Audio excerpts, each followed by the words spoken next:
your future's end. The Borg Collective may be the singular largest threat to the Federation that had ever existed. When the two first meet, it seems there may be no hope for Starfleet to stop them. As time went on, they would of course come more into parity with each other, but the scars of that war would be felt across generations. But what if it didn't stop there? What if a temporal war had occurred between the Federation and the Borg, and the United Federation of Planets ultimately lost in some ways? Let's just get into it. Cube is changing course. 0, 2, 1, mark, 4. Alliance, report to attack.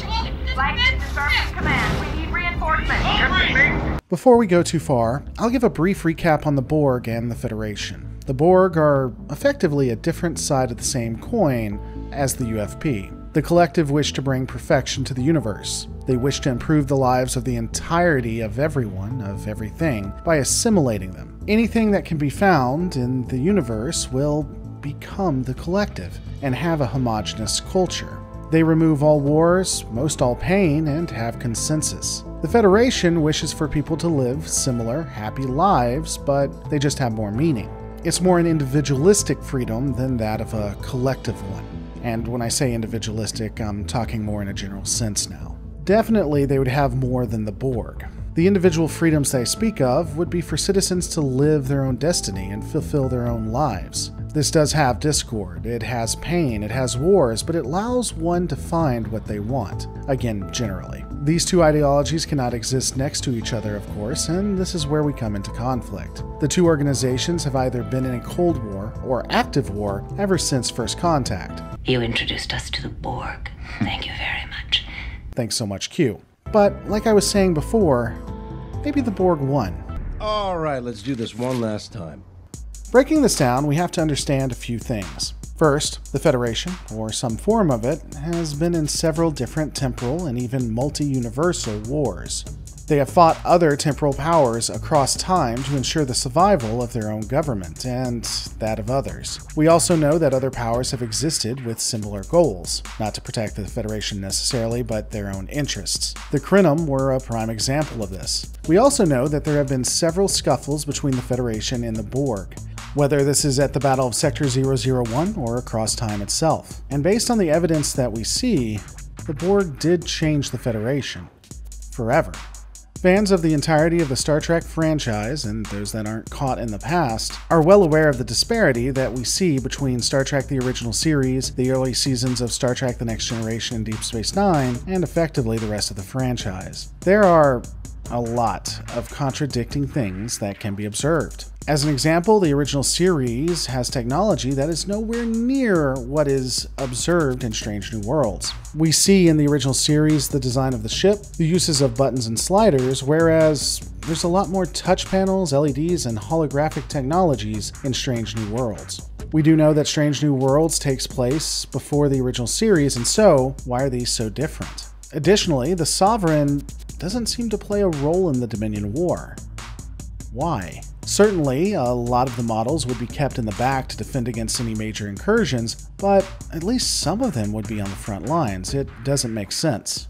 Unless, and hear me out, what if the events of the original series, early seasons TNG and early seasons of DS9, never happened? Or said events are a part of a different reality that aren't the prime timeline? It makes sense if you consider First Contact. We will add your distinctiveness to our own. Welcome home, Locutus. An analysis of the Borg shows two major things. As stated, they are a temporal power that have the ability to traverse time, but additionally, the Queens, at some point, become aware of glitches in the Matrix. They know when time has been altered or if there are any other universes that other Queens exist in. They can detect when the timeline has been altered. With this in mind, what if the events at First Contact was something that was either planned or just happened to work out?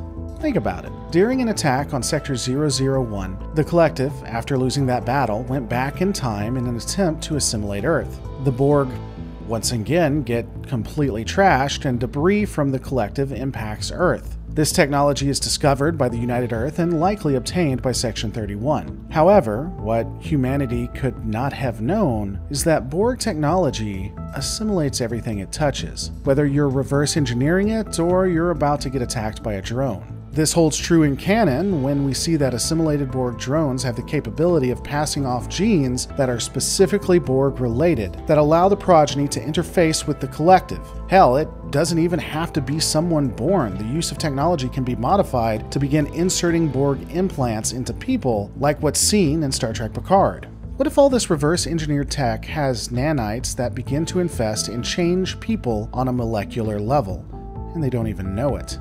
This is something that was seen, again in Picard, where people are changed from the inside without any knowledge. And if it's already happening, this would increase the already infected generations of the Federation.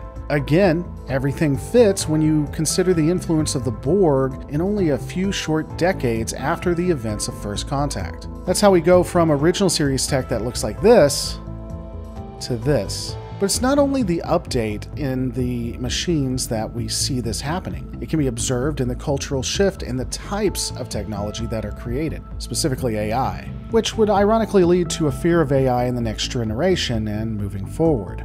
The UFP, while still somewhat individualistic, does begin to create an in-group and an out-group. People are expected to fit within the norms of the base culture, and those who aren't, or don't, are somewhat outcast. This explains why we see Federation citizens that have either sided or operate within other governments treated so poorly and differently. To quote Cisco, "You don't turn your back on paradise." The Federation's entire ethos begins to become one of agreement, and choosing not to follow that status quo makes you other. The ideals and freedoms seen in the original series appear wholly different in Strange New Worlds, and let's be honest, even in the next generation.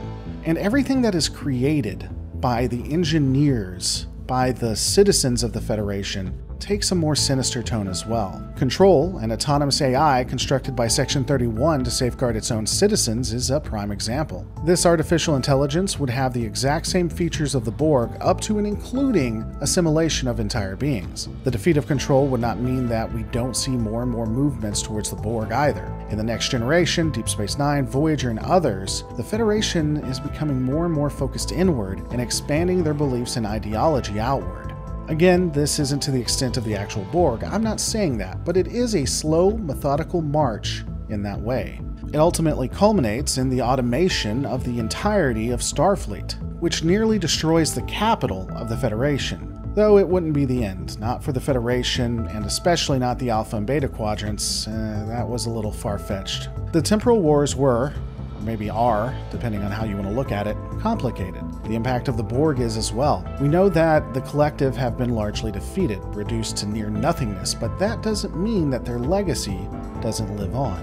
That in the end, the Borg wanted to assimilate the Federation. They wanted to change them. And in that sense, maybe they have. Maybe they did win. I don't know. What do you think?